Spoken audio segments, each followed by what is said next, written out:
नया आदमी जिसको इन्वेस्टमेंट स्टॉक मार्केट का ऐसा नहीं पता, एसआईपी के बहुत सारे वीडियो देख लिए और एसआईपी करना चाहता है, वो 5,000 रुपये महीने का इन्वेस्टमेंट है उसके पास, आप मुझे उसके पर्सपेक्टिव से बताओ वो 5,000 रुपये क्या करे, कैसे कैसे करे। देखिए, क्वेश्चन नंबर 1 होता है उसका ड्यूरेशन क्या है। चलो वो लॉन्ग टर्म स्टार्ट करते, वो लॉन्ग टर्म है 20 साल है। तो अगर 20 साल, बहुत बढ़िया, अगर 20 साल का है तो उस पैसे में से वो 60% मिड कैप और स्मॉल कैप में डाल सकता है। ठीक है, 60%। अगर वो 5,000 डाल रहा है तो 3,000 रुपए वो मिड कैप और स्मॉल कैप में डाल सकता है। अब ये भी बताओ कि वो अपने ब्रोकर ऐप में क्या सर्च करे, कौन से किस में जाए। तो वो हिस्टोरिकल फंड्स की रिटर्न्स देखे, मिड कैप लिख दे वहां पे, तो जैसे वो मिड कैप लिखेगा 500 नीचे ऑप्शंस ड्रॉप डाउन कर जाएंगे, तो वो 500 नीचे ऑप्शंस ड्रॉप डाउन करेंगे, उसमें से किसी एक को क्लिक कर ले। उसके बाद वो नीचे जाके उसकी स्टडी करे, उसका फंड मैनेजर कौन है, कितने टाइम से वो फंड चल रहा है, उसका असेट अंडर मैनेजमेंट कितना चल रहा है, हिस्टोरिकल 1 साल 3 साल 5 साल कितना रिटर्न्स दिया है उसने। और नीचे ना कंपैरिजंस आते हैं, 2 चीजें आती हैं, एक तो उनका पोर्टफोलियो भी आ जाता है कि अभी उसके पास कौन कौन सी कंपनीज है, ठीक है, और नीचे कंपैरिजन आता है कि वो कैटेगरी में क्या रैंक कर रहा है। ठीक है, कैटेगरी का टॉपर कौन है, कैटेगरी का एवरेज क्या है, कैटेगरी का मीडियन क्या है, और उसका रैंक उस कैटेगरी में क्या है। ठीक है, दूसरी एक और चीज आती है कि उसने इंडेक्स को कितनी बार बीट किया है। हर म्यूचुअल फंड का एक इंडेक्स होता है कि जैसे अगर मैं मिड कैप म्यूचुअल फंड पकड़ रहा हूं तो मिड कैप म्यूचुअल फंड ने अच्छा परफॉर्म किया या गंदा परफॉर्म किया, ये कैसे पता चलेगा? उसके लिए एक बेंचमार्क इंडेक्स होता है। तो मिड कैप का मिड कैप इंडेक्स है फॉर एग्जांपल, तो वो मिड कैप इंडेक्स से कंपेयर होगा। मिड कैप इंडेक्स ने इस साल 30% रिटर्न दिया है, म्यूचुअल फंड ने 50% रिटर्न दिया है, तो ऑब्वियसली म्यूचुअल फंड अच्छा कर रहा है क्योंकि उसने बेंचमार्क इंडेक्स को तोड़ दिया। ठीक है, उसने 30% किया पर इसने बेचारे ने 28% किया, 26% किया, तो घोचू निकला। इससे अच्छा तो मैं मिड कैप में डायरेक्टली डाल देता, फंड अपना इंडेक्स में ही डाल देता। तो ये सारी चीजें आप चेक कर, बहुत इजीली चेक कर सकते हो, चाहे आप ग्रो पे हो, जीरोधा पे हो, आप इंड मनी पे हो, आप कितने भी कोई भी ऐप पे हो, आजकल एंजल वन पे हो, कोई भी नाम ले लो, सब पे ये फीचर्स आ चुके हैं। भाई इतना तो रिसर्च करो यार, अपना पैसा लगा रहे हो, थोड़ी इतना तो मेहनत बनता है भाई। सिर्फ हमारी वीडियो देख के बोला क्वांट में डाल देना या रिलायंस में डाल देना या इसमें डाल देना, वो गलत हो जाएगा। थोड़े खुद की भी रिसर्च करो।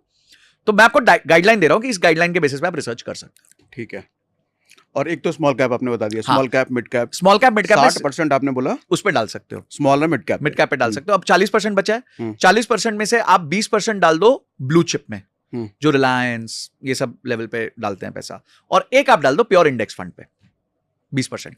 मतलब 1,000 रुपए आप डाल दो इंडेक्स फंड पे, 1,000 रुपए डाल दो ब्लू चिप पे। ठीक है, ये आपके सेफ है, मतलब जो एकदम ही रोबस्ट है, जो कंपनीज परफॉर्म करते हैं। जो बचा हुआ 60, क्योंकि आपका 20 साल का होराइजन है, तो आप मिड कैप और स्मॉल कैप में डाल दो, क्योंकि अगर शॉर्ट टर्म में थोड़ा सा शॉक भी लग गया तो आपके पास समय है, और जब वो शॉक लगेगा मार्केट नीचे गिरेगी तो उस प्राइस पे भी तो आप खरीद रहे हो। एसआईपी का मतलब क्या है? देखिए क्या होता है कि मैं आपको बता दूं, ये ना थोड़ा सा टेक्निकल हो जाएगा, but SIP is harmonic mean. एक होता है अरिथमेटिक मीन विच इज 1 + 2 / 2, तो वो होता है। एक होता है ज्योमेट्रिक मीन जो ग्रोइंग होता है, एक होता है हार्मोनिक मीन। हार्मोनिक मीन में क्या होता है कि न्यूमरेटर सेम होता है, डिनोमिनेटर अलग हो जाता है। आप 10,000 रुपए डालोगे, आज ये फंड 20 रुपए का था, आप 10,000 अगले महीने डालोगे, ये फंड 21 रुपए का हो गया। आप 10,000 डालोगे, अगले महीने ये फंड 18 रुपए का हो गया। तो इसी तरह आपको हर बार एक पर्टिकुलर प्राइस पे वो खरीदते रहोगे, पर डालोगे आप 10,000 ही, और इसी को कहते हैं रुपी कॉस्ट एवरेजिंग। आपकी प्राइसिंग एवरेज हो जाती है। आज जो फंड मेरे पास एक है वो चल रहा है 150 रुपए का, मैं 9 साल से उसमें एसआईपी कर रहा हूं। ठीक है, 150 रुपए के आसपास का चल रहा है, और मेरा 150 एनएवी है। हाँ, 150 उसका एनएवी चल रहा है इस टाइम पे, नेट एसेट वैल्यू चल रही है, जो एक म्यूचुअल फंड का प्राइस डिपिक्ट करता है एक तरीके से। तो उसकी एनएवी 150 चल रही है, और मेरी जो परचेज है एवरेज वो 60 रुपीज की है, क्योंकि वो मैं तब से खरीद रहा हूं जब वो 12 रुपए से था। अच्छा, एनएवी जो लोग नहीं जानते बता देता हूँ। स्टॉक मार्केट में जैसे किसी स्टॉक का प्राइस होता है, ऐसे ही हर म्यूचुअल फंड का प्राइस तो बोलना ठीक नहीं रहेगा, एनएवी बोला जाता है। बेसिकली क्या होता है, जैसे किसी म्यूचुअल फंड ने 10 कंपनियों में इन्वेस्ट किया, तो वो 10 कंपनियों की वैल्यू आज हो गई समझो 10 करोड़ रुपए। तो 10 करोड़ रुपए divided by number of units in the fund, वो जो अमाउंट आता है उसको एनएवी कहा जाता है। ठीक है, तो जैसे शेयर प्राइस होता है, इसमें एनएवी प्राइस होता है। किसी का एनएवी 100 रुपए है, और वो 1,000 रुपए डाल रहा है, मतलब उसको कितने एनएवी मिल गए? 10 यूनिट मिल जाएंगे। 10 यूनिट मिल जाएंगे।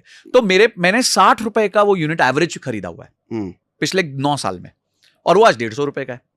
तो मेरा अगर आईआरआर देखते हैं उसमें तो 23% है सालाना। अब मैं अगर बिना सोचे समझे 9 साल में 23% का एनुअलाइज्ड, पूरा 23% नहीं है, मतलब हर साल 23% से ग्रो किया वो पैसा। तो आज वो इसलिए 2.5 गुना हो गया ना, 60 रुपए का 2.5 गुना, मतलब 150 रुपए 2.5 गुना हो गया। तो 150% का गेन है मेरा 9 साल में, और पैसा हर महीने गया है। अच्छा, नाम इसमें मैंने कोई दिमाग लगाया नहीं लगाया, इसमें मैं तो ये भी नहीं देख रहा कि वो परफॉर्म कर रहा है नहीं कर रहा, जा रहा है पैसा, जाते रहे, 6 महीने में एक बार देख लो, हाँ ठीक चल रहा है, कैटेगरी एवरेज को बीट कर रहा है, अपने बेंचमार्क इंडेक्स को बीट कर रहा है, ओके तो चलने तो। चार्ली मंगर आपको पता है? हाँ हाँ, जिनके अब निधन हो गया था, वो वॉरेन बफे के पार्टनर थे। उन्होंने एक बहुत अच्छी बात कही थी, बोले the first rule of compounding is don't disturb it. मतलब उसको चलने दो भाई, चलने दो। लोगों को आदत क्या है, जैसे 4 5 6 साल में देखेंगे पैसा डबल हो गया, बोले कुछ निकाल लेते हैं यार। कच्चा लालच है, छोड़ दो, रखो 15 20 साल का होराइजन, देखो क्या मजा आता है। Warren Buffett is rich because he is living long, he is living long enough to see कि वो रिच बन चुके हैं। समय ही आपको रिटर्न्स देता है, रिटर्न्स आपको रिटर्न्स नहीं देते, समय रिटर्न्स देता है आपको। आप मार्केट में कितनी देर होना, उसमें उससे ही सारा गेम निर्भर करता है। बिजनेसेस जो आप एक बिजनेस को कब रिस्पेक्ट करते हो, यार 50 साल से कर रहा है, 70 साल से कर रहा है।